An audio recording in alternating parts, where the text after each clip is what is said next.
என்னங்க கனிமொழி அக்கா காமெடி எல்லாம் பண்றீங்க? இதெல்லாம் கெட்ட பழக்கம் போங்க. கேட்ட கேள்விக்கு பதில் சொல்ல துப்பு இல்லாம பாமகவுக்கு என்னமோ திமுக மேல காழ்ப்புணர்ச்சின்னு பதில் சொல்றீங்க. நீங்க அப்படியே அறுத்து தள்ளிட்டீங்க, சாதிச்சு கிழிச்சிட்டீங்க. உங்க மேல நாங்க காழ்ப்புணர்ச்சி படுறது. டாஸ்மாக் கடைங்க நாங்க எதிர்கட்சியா இருக்கிறப்ப போர்டை தூக்கிட்டு நடுத்தருல வந்து நாங்க போராடுவோம். ஆளுங்கட்சியா இருந்தா யாரு தாலி அறுத்தாலும் பரவாயில்லன்னு நாங்க கண்டுக்க மாட்டோம்.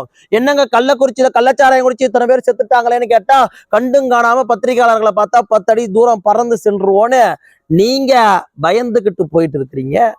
உங்ககிட்ட கேட்ட கேள்விக்கு இது வரைக்கும் பதில் வந்திருக்குதா? கேட்ட கேள்விக்கு இது வரைக்கும் பதில் வந்திருக்குதா? என்னமோ காழ்ப்புணர்ச்சின்னு சொல்றீங்களே, எதுல உங்க மேல நாங்க காழ்ப்புணர்ச்சி படுறதுக்கு? நீங்க டெல்லியில போய் தமிழ்நாட்டு மானத்தை வாங்கினது பத்தாதா? திகார் ஜெயில கம்பி எண்ணி திராவிடத்தின் பெருமையை நிலைநாட்டியது பத்தாதா? கேட்ட கேள்விக்கு பதில் சொல்ல துப்பு இல்ல.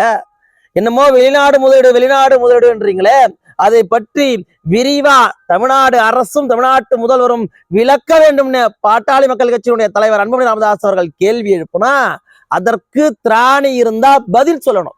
அதை விட்டுட்டு பாமக காழ்ப்புணர்ச்சியில பேசுது, பாமக ஆட்சியை அமைக்க போறது இல்லைன்னு நீங்க ஆரிடம்லாம் சொல்லக்கூடாது.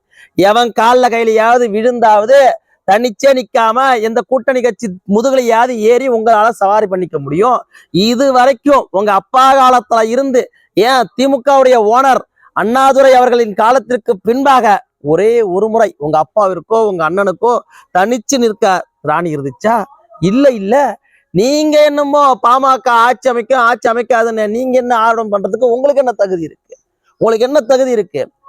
இன்னும் ஒண்ணுமா, நீங்க 2G வழக்கில் சிக்கி தமிழ்நாட்டுடைய மானத்தை டெல்லியில கூறு போட்டு வித்த போது, அதே சமகாலத்துல மத்திய சுகாதாரத்துறை அமைச்சராக இருந்த போது ஒரு தமிழன், பச்சை தமிழன், பசுமை நாயகர் அண்ணன் அன்புமணி ராமதாஸ் அவர்கள் ஐநா சபையை பாராட்டுகின்ற வண்ணம், உலக நாடுகளே பாராட்டுகின்ற வண்ணம் சாதனை செய்துகிட்டு இருந்தார். அவரு பெருமை மிகு தமிழனா இல்ல நீங்க தமிழ்நாட்டிற்கு பெருமை சேர்த்து கொடுத்தீங்களா? உங்க மேல நாங்க என்ன காழ்ப்புணர்ச்சி படுறதுக்கு இருக்கு? இல்ல திமுக மேலதான் நாங்க காழ்ப்புணர்ச்சி படுறதுக்கு என்ன இருக்கு?